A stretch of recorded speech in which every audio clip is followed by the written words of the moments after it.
The Canadian Navy has a new recruitment program designed to fill a huge gap in staff numbers. Looking for a meaningful career, a new experience, an adventure.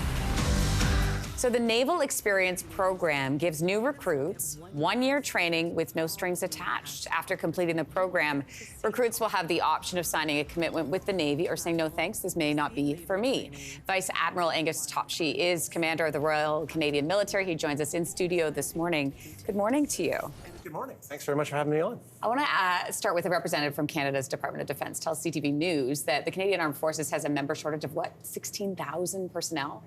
What makes this recruitment method different from the past? So the thing that's really different about this one is we're trying to make sure that we account for the fact a lot of people don't know what the Navy does, and this is an opportunity for them to join the Navy 1 year, all expenses paid, experience life in the Navy, and see if it's for them. Otherwise, the normal contract under the Canadian Armed Forces is 3 to 5 years, and we find a lot of people aren't sure they want to make that commitment right up front when they're not entirely sure what it's going to involve. It's like a trial year in a way to see if it's a good fit for you. So what happens after the first year is done, and what can be done to ensure that recruits stay on? Well, so what will happen is that they'll get their full basic training, a period of naval experience, that's the training to qualify them to be a basic general duty sailor on board any ship. And then they're going to have 9 months of exposure to the Navy. In the course of that time, they'll understand all of the different occupations that the Navy offers, the different jobs that they could do.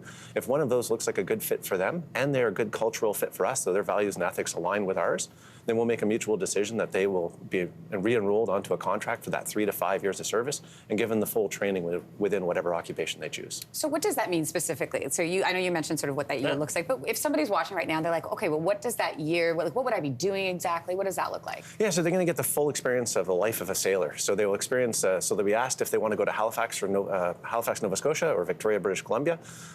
They'll start their training on that coast. We will make sure that they see the other base. They'll get on board our ships. So they'll be on board? Yeah, so not the entire time, but they'll give it exposure at sea because there's a lot of the Navy that doesn't happen at sea as well. And so we want to make sure they see the entire gamut of everything that we do. Ideally, we'll also give them the experience of a foreign port because part of the value proposition of the Navy is you join the Navy, you see the world. So we want to make sure they experience that and see if they like the lifestyle because it's not for everyone. Being on board a ship is a different thing. There's a lot of things we put in place to support you in terms of staying in contact with your family, but we want to make sure that this is for you before you commit to it and we commit to them. So. And after that year, if they decide it's not a good fit, no strings attached? No strings attached. No strings attached. Yeah, so they'll walk away. It's about $42,000 with the salary that we provide in that year, and plus we pay for room and board. So it's a pretty generous opportunity. There's even 20 days of leave, vacation, where they can go home, and we pay for them to fly home to see their family. Oh, wow.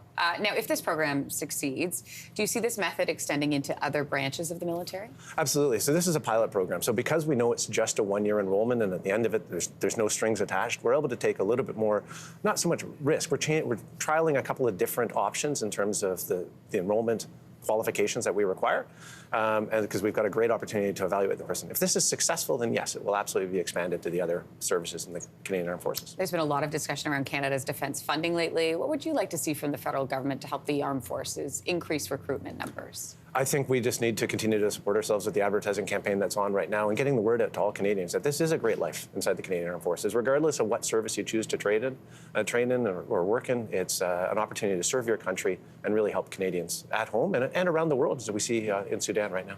Vice Admiral, when you think back to when you started, would you have been on board with this program? Absolutely. Well, so I decided I wanted to go to Royal Military College of Canada, and so I knew what I wanted to do. So if someone knows that they want to join the Navy and they want to be a Marine technician, then we're encouraging them to stick with that plan.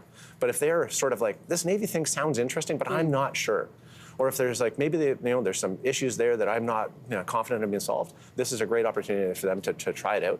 And for us, it's a chance to prove that our culture is what we want it to be, because we're looking to make sure that we convert at least 80% of these enrollees into full-time service beyond that 1 year. I was wondering what the numbers, what you guys were projecting. Well, Vice Admiral Angus Topshee, we wish you the best of luck. It sounds like a great program. Thank you. Thank you very much. And thanks for being here. Hey, thanks for watching. If you liked this, be sure to subscribe here, or you can check out more Your Morning videos right here.